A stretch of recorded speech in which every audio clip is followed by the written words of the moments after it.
Chapter 7, Sever the Supply Line. Stronger than ever before, Kaiba decides to deal the Empire a blow by attacking an important base in the north. Kaiba sets his sights on Fort Runin Zamud, a critical base connecting the Northern Army and the main Imperial forces. By taking this fort, Kaiba plans to cut off the Northern Army from the capital and destroy them completely. But he has to act quickly. If the battle drags on, reinforcements from the capital will arrive.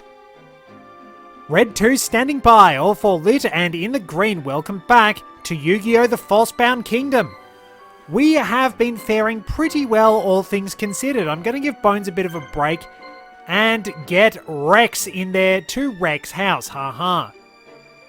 So, Rex's team, we get two-headed King Rex, we get Megazala, and we get Uraby. Two-headed King Rex has very good HP. Uraby's a bit weaker, but unfortunately, because these are dragons, they don't get a lot of good power-ups. Which means we're really stuck with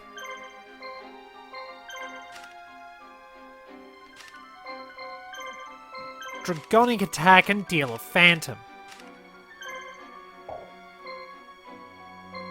But that's okay. Now later on, we will be able to use a fusion with two-headed King Rex. We need Thunder Dragon. We'll get to that later on though. I probably need to get some more Dragonic attacks.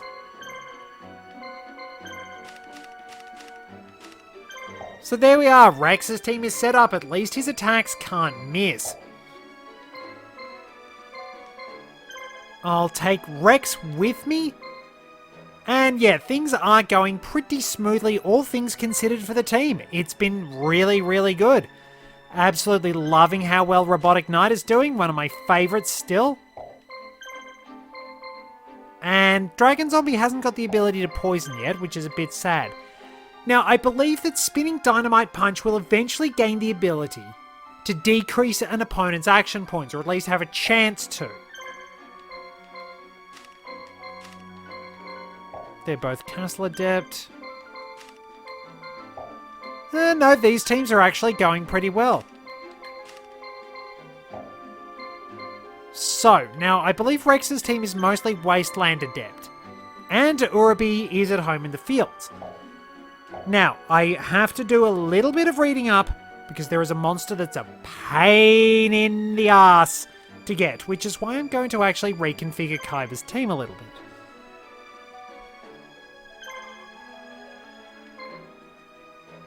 I'm not going to have Kaiba battle for this mission, so we need a monster with a really, really good circle.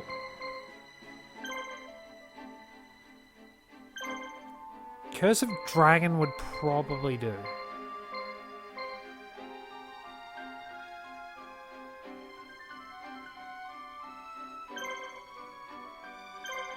Curse of Dragon might have a bigger circle. So, I need Kaiba to have a monster with a fairly big area circle. And then we're going to have to do some really janky things. And we should be right. I'll see what I need to find and then we'll get going.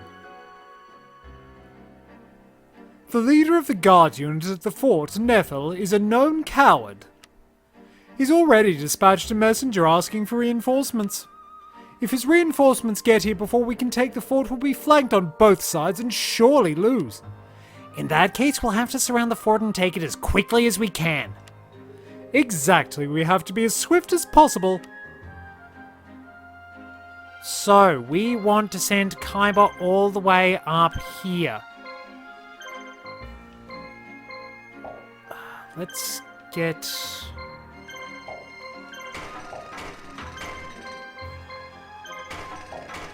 I want Rex on guard duty.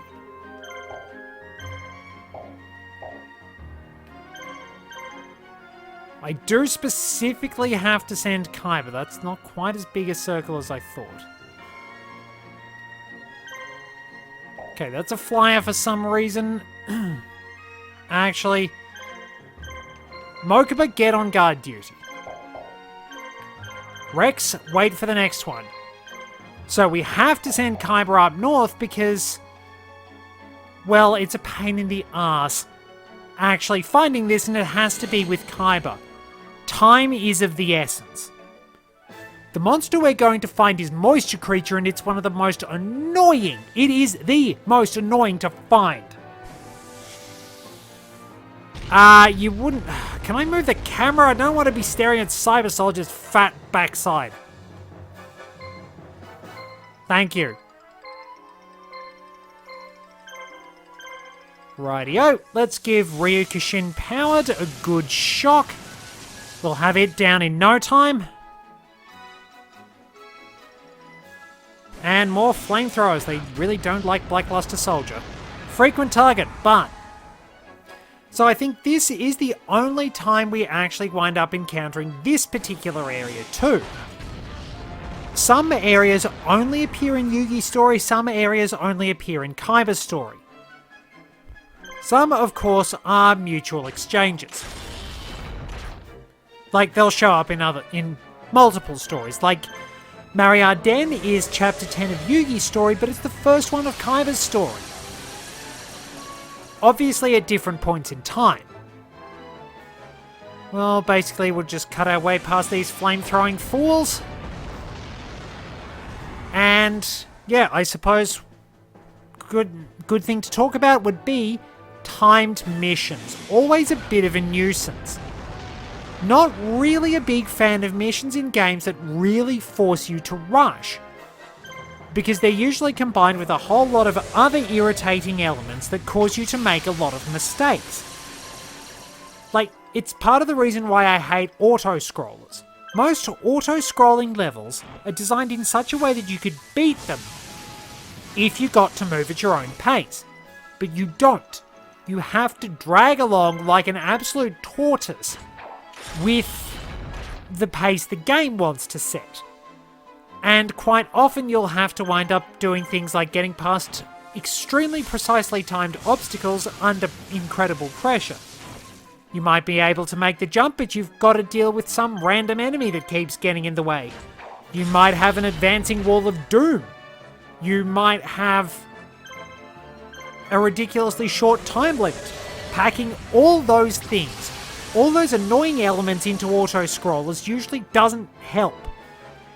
It just makes them bothersome. I really, really don't like auto-scrollers as a result. I can be very, very hard on them. Not my favourite level type. I can handle timed missions okay, and the entire concept of a timed game was done really well with Majora's Mask. So, how the guns are nearly ready.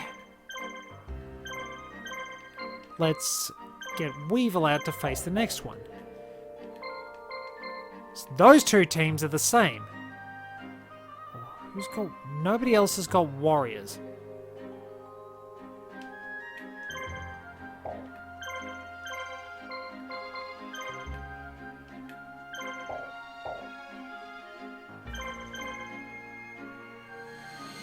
Alright, it's Weevil. Hopefully I can get Rex out and take the next opponent on, because should have built the guns a bit earlier, but that's okay. Now Thunder Dragon.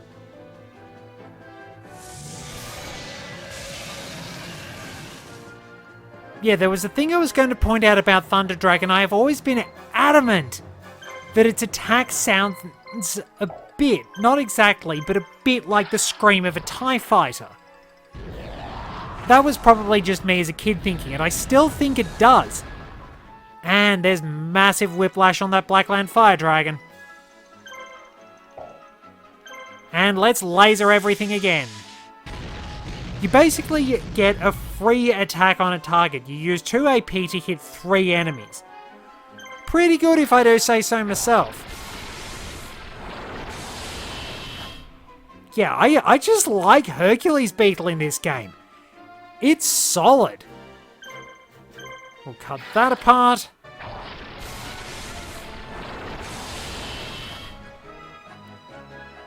Man, the damage output.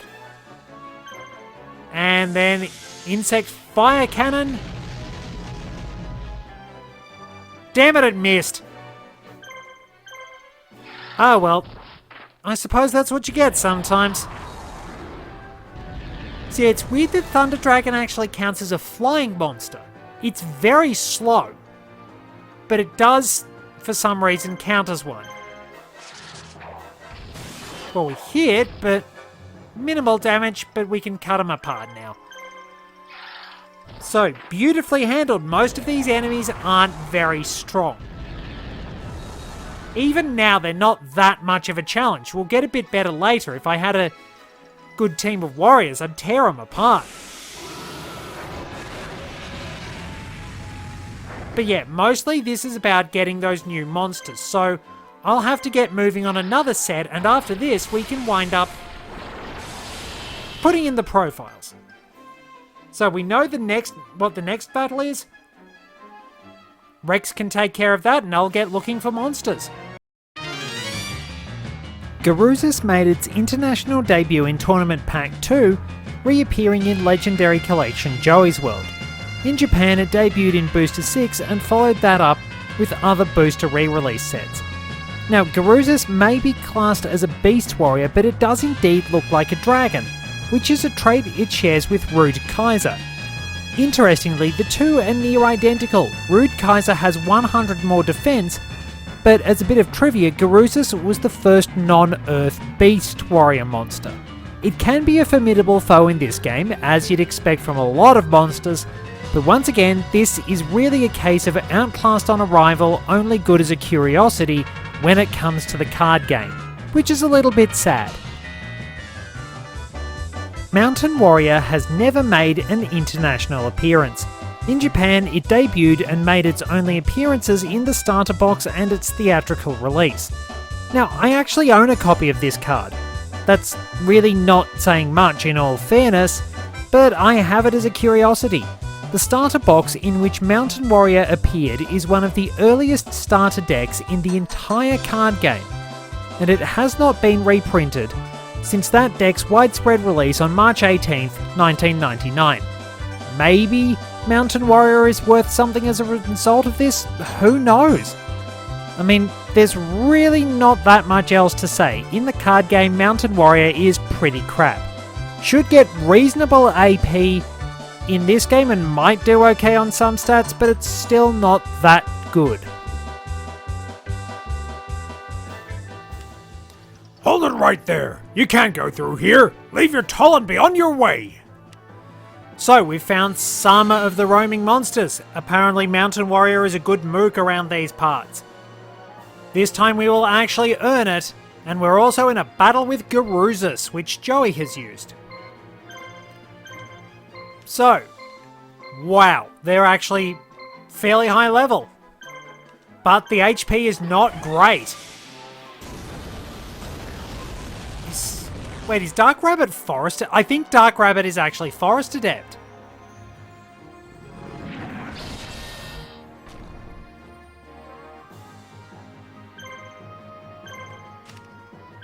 Field Adept, Forest Adept, yeah.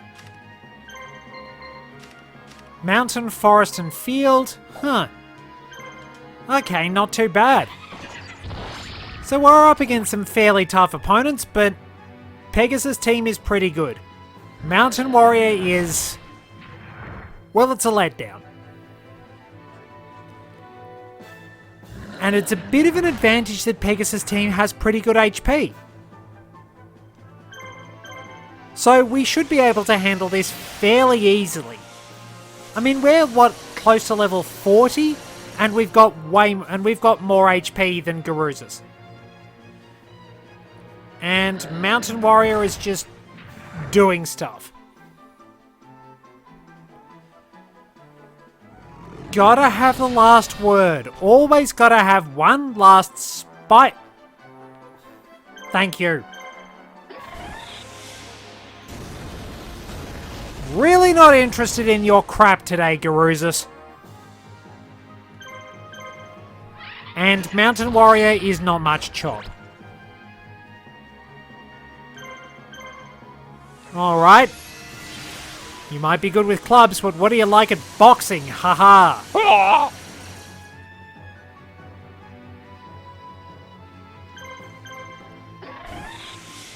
So yeah, we will eventually be able... You can eventually put some decent levels into Mountain Warrior, but it's... Don't think they have great AP, all things considered. It's really not much chop as an actual card either. Oof, critical! Dark Rabbit taking no crap. Pegasus might look goofy, but he is dangerous. As Kaiba said in Yu-Gi-Oh! The Abridged series, Pegasus is ruthless. Camp, yet ruthless. And really, once you take down Garuzas, those Mountain Warriors really aren't much chop. And there we go! The hurly-burly's done, the battle lost and won.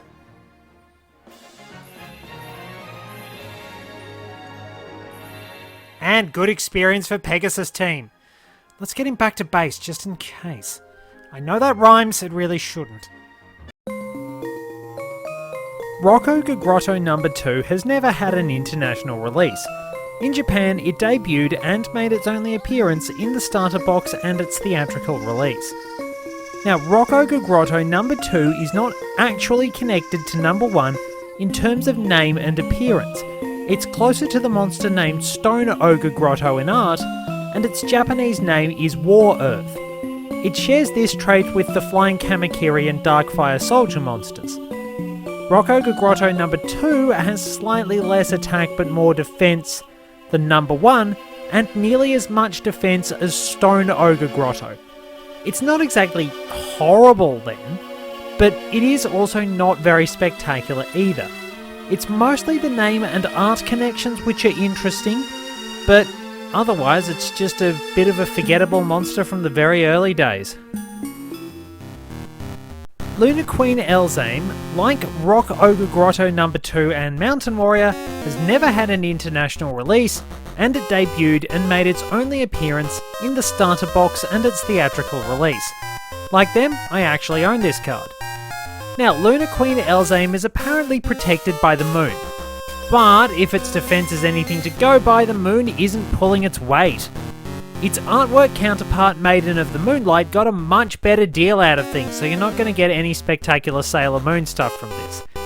Elzame's most notable trait is that she was the first monster with an attack divisible by 50 but not 100 in the entire OCG. When I have to resort to information like that, it's pretty clear that I'm scraping the bottom of the barrel a bit. Or a lot. Or maybe I've dug through the bottom of the barrel. Either way, nice art, but sadly an unremarkable card. Oh, thank heavens! Hello? You there? What?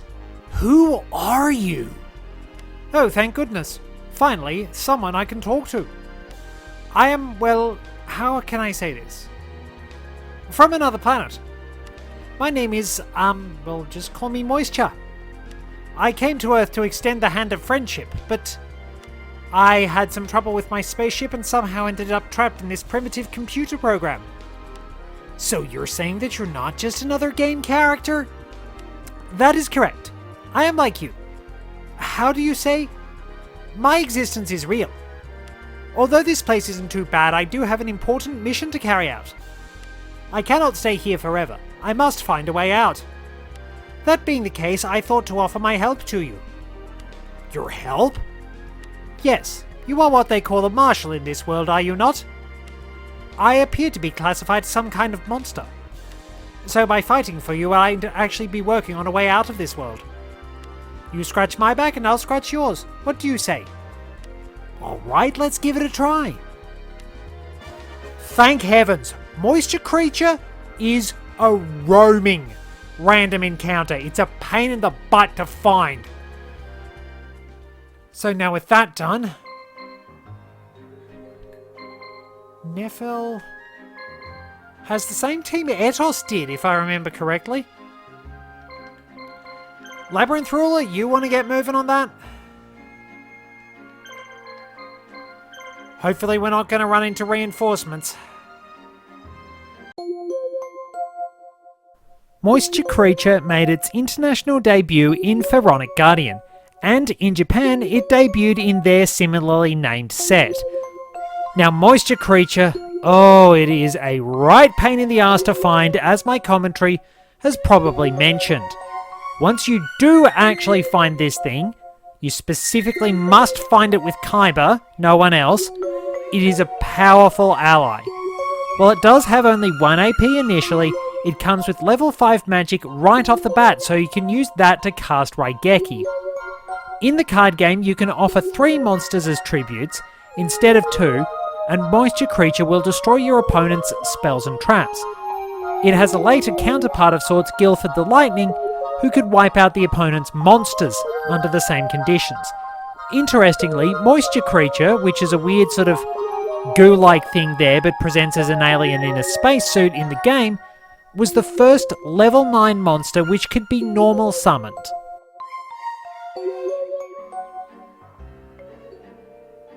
Ah! They're here! And our boss battle is ready to go. Canon the Sword Mistress has plenty of healing. So of course we're going to put Labyrinth Tank into action against her. Best target. Probably for now, Neck Hunter. Once we get the drill going, then we can target Cannon. Whoa, critical right off the bat. Very good. And this is very similar to Eto's team in the very first, except he had Blackland Fire Dragon. That's right. I think it's similar anyway.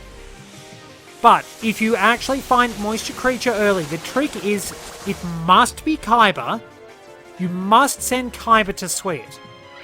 You must build a Watchtower. Jeez, it's Stormtrooper school today. Build a gun and a Watchtower and position Kaiba near that large bump in the mountain on the edge of the Watchtower. Basically on the edge of the Watchtower's range, and just wait for it to show up.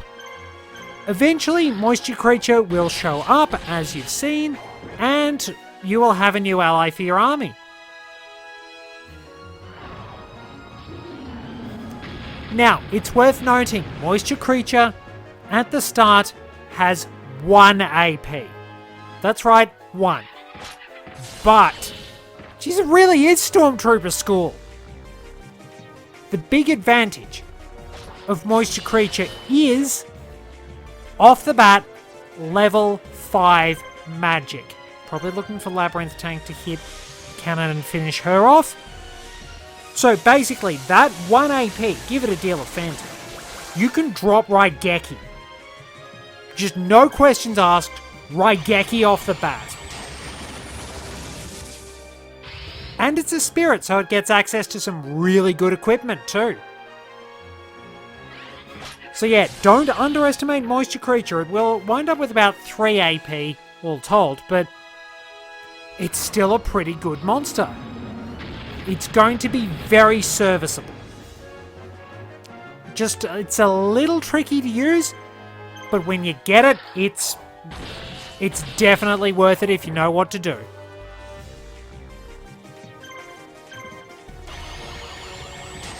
And there we go.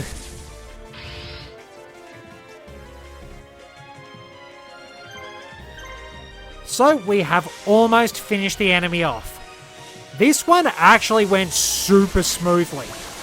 I'm surprised it went so easily. But it goes like that sometimes. Things are wrapping up pretty well for Kaiba's army. Give it the drill!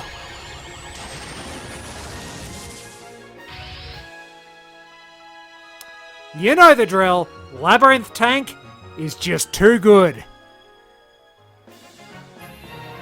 And speaking of that, another AP for Labyrinth Tank. Awesome. Awesome monster. And there we are. We have come away with a bit of swag. We've done pretty well, all things considered. So we're ready to take on another aquatic mission next time. Thank you very much for joining me. Till next time, this is Red 2, returning to base.